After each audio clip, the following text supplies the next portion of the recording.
Indira suspense காப் thriller திரைப்படத்தை எங்கேயும் எப்போதும் கண்டு மகிழ சன் நெக்ஸ்ட் ஆப் டவுன்லோட் செய்யுங்கள். சரி, நான் கேக்குறேன், இப்ப எதுக்கு காலேஜ் போயிட்டு?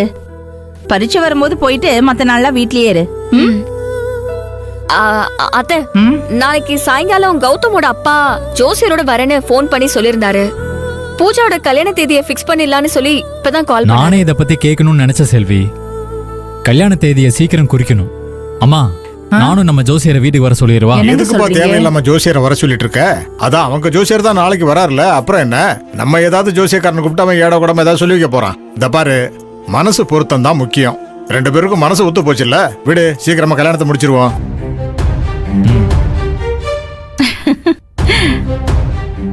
ஆமாண்ணே, அப்பா சொன்ன மாதிரி அவங்க சைடு ஜோசியர் வரட்டும், தேதியை குறிச்சிட்டு போட்டோம், மற்றதெல்லாம் அப்புறமா பார்த்துக்கலாம். நல்ல விஷயம்தான், எல்லாமே நல்லபடியா நடக்கட்டும் செல்வி.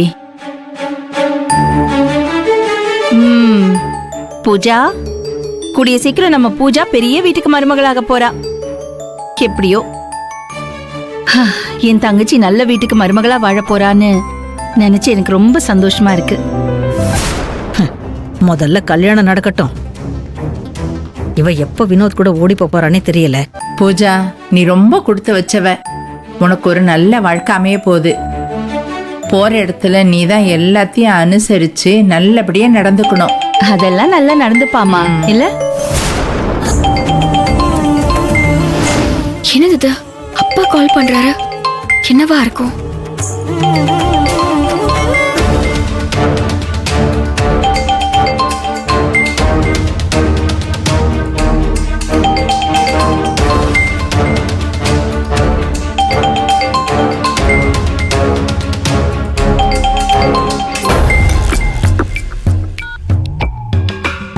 ஹலோ.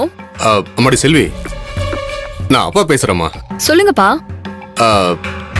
நம்ம வீடு வரைக்கும் கொஞ்சம் வந்துட்டு போறியாமா? என்னப்பா விஷயம்?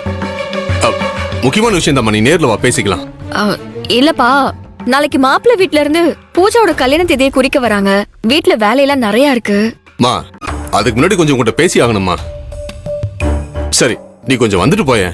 என்னப்பா அவ்வளவு அவசரமா என்ன பேசணும்? நேர்ல வாமா, நான் சொல்றேன். சரிங்கப்பா, நான் இப்பவே வரேன். சரிம்மா, நாங்க வெயிட் பண்றோம்.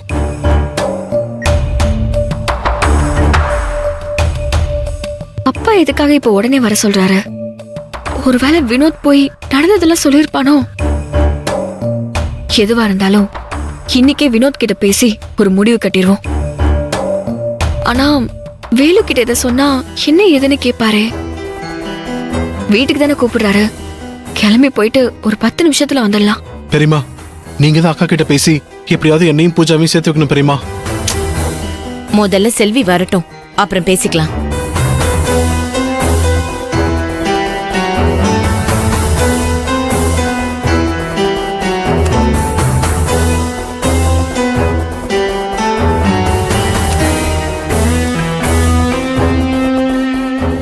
செல்வி,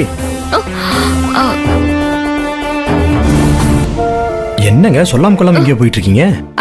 ஒண்ணுல வேலு, அப்பா வர சொல்லி போன் பண்ணிருந்தாரு, அதான் போய் பார்க்கலான்னு போயிட்டு இருக்கேன். மாமா, என்னாச்சு? என்னன்னு தெரியல வேலு, வான்னு சொன்னாரு. சரி, அப்போ எடுங்க, நான் வர்றேன். ஐயோ, இவரு வேற வரேன்னு சொல்றாரே. பூஜாவோட விஷயம் வேற இவருக்கு தெரியாதே. தெரிஞ்சா அப்புறம் பெரிய பிரச்சனை ஆயிடுமே. என்னங்க, என்ன இவ்வளவு யோசிக்கிறீங்க? வாங்க போவோம். அது வேலு, ஒண்ணுல. அண்ணா, என்னடா வெளியில எங்கேயும் கிளம்புறியா? என்னண்ணே, எதுவும் வேலை இருக்கா? ஆமாடா, மதுரையில இருந்து இன்னைக்கு ஒரு பார்ட்டி வராரு.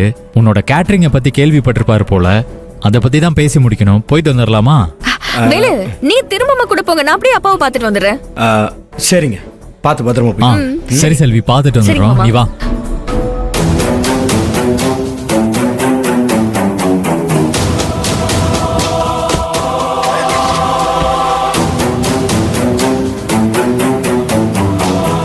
வேலு கிட்ட போய் சொல்லிட்டு போற நிலைமை வந்துருச்சே.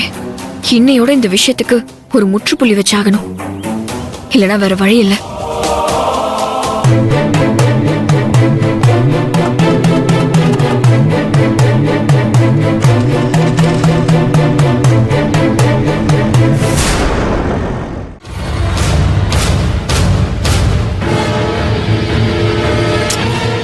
ஏங்க செல்வி வராளா இல்லையா? நேரம் ஆகுதுங்க, ஒரு வாட்டி ஃபோன் பண்ணி கேளுங்க. அதான் வரேன்னு சொல்லியிருக்கால, வந்துருவா இரு.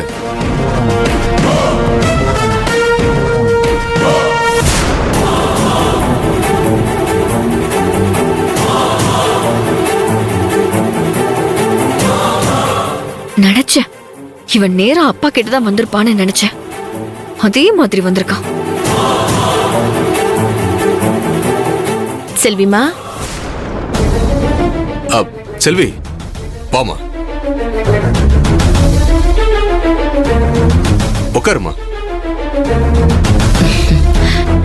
எப்படிமா இருக்க? இருக்கேன். நீங்க எப்படி இருக்கீங்க? நல்லா இருக்கும். செல்விமா, நீ மட்டும் தான் வந்தியா? மாப்பிள்ள கூட வரல? பக்கத்துல பூஜாவோட கல்யாண விஷயமா மண்டபம் புக் பண்ண போயிருக்காரு. இப்ப வந்துருவாருமா. என்னப்பா திடீர்னு ஃபோன் பண்ணி ஏதோ பேசணும்னு வர சொன்னீங்க? என்ன விஷயம்ப்பா? இல்லம்மா, அது என்னன்னா, செல்வி உன்கிட்ட சுத்தி வளைச்செல்லாம் பேசல. உனக்கும் விஷயம் தெரியும்னு நினைக்கிறேன். வினோத்தை நேத்து மாப்பிள்ள போட்டு இப்படி அடிச்சிருக்காரு. நீயாவது கொஞ்சம் தடுத்திருக்கலாம்ல. பாவம், அடி வாங்கிட்டு நம்ம வீட்டுக்கு தான் வந்தா. அவனுக்குன்னு இந்த ஊர்ல வேற யாரு இருக்கா சொல்லு? இப்படி கண்ணு முன்னு தெரியாம போட்டு அடிச்சிருக்காரு. ஏதாவது ஒண்ணு கிடக்க ஒண்ணு ஆயிருந்துச்சுன்னா என்ன பண்றது?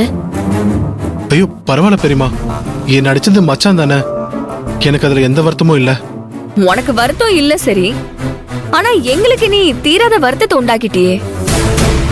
உன்னை நம்பி வீட்டுக்குள்ள விட்டதுக்கு உன்னால என்னெல்லாம் துரோகம் செய்ய முடியுமோ அது எல்லாத்தையுமே நீ செஞ்சுட்ட. அக்கா என்ன மன்னிச்சிருங்கக்கா, நான் இத பத்தி முதலே உங்ககிட்ட. பேசாத. உன்கிட்ட இருந்து எனக்கு எந்த பதிலும் வேண்டாம். அப்பா, நீங்க என்ன போன் பண்ணி வர சொல்றப்பவே இதான் இருக்கும்னு நினைச்சேன். சரியா? அதேதான் இருக்கு. அப்பா, இப்போ என்ன செய்யணும்னு நீங்க நினைக்கிறீங்க? பாடி செல்வி, நீ நினைக்கிற மாதிரி இல்லம்மா. நம்ம வினோத் மனசுல மட்டும் இல்ல, பூஜா மனசுலயும் நம்ம வினோத் தான் இருக்கான். அம்மாடி, பூஜை வேற வழி இல்லாம தான் இந்த கல்யாணத்துக்கு ஒத்துக்கிட்டு சூழ்நிலை கைதியா முழிக்கிறாளாம். அம்மா, அது எல்லாம் பழைய கதை. பூஜா கிட்ட நான் பேசி புரிய வைக்க வேண்டியது எல்லாமே புரிய வச்சுட்டேன். இன்னைக்கு நடக்க வேண்டியதை பத்தி மட்டும் நம்ம பேசலாம். அக்கா என்னக்கா சொல்றீங்க? பூஜாக்கு என்ன சொல்லி நீங்க புரிய வச்சீங்க? இங்க பாருங்கக்கா, நீங்க கட்டாயப்படுத்தி அவ மனசை மாத்தி கல்யாணத்துக்கு சம்மதிக்க வைக்கலாம். ஆனா அவ மனசார இதுக்கு சம்மதிக்கல. அவ மனசு முழுக்க நான் தான்க்கா இருக்கேன். இடையில அந்த கௌதம் கிறுக்க மாதிரி வந்து பூஜாவை லவ் பண்றேன்னு சொன்னானா அதுக்கு பூஜா என்னக்கா பண்ணுவா? அவனோட பைத்தியக்காரத்தனத்துக்காக எங்க வாழ்க்கையை நாங்க பறி கொடுக்கணுமா? அக்கா ப்ளீஸ், நீங்க தான் இங்க ரெண்டு பேரையும் சேர்த்து வைக்கணும்.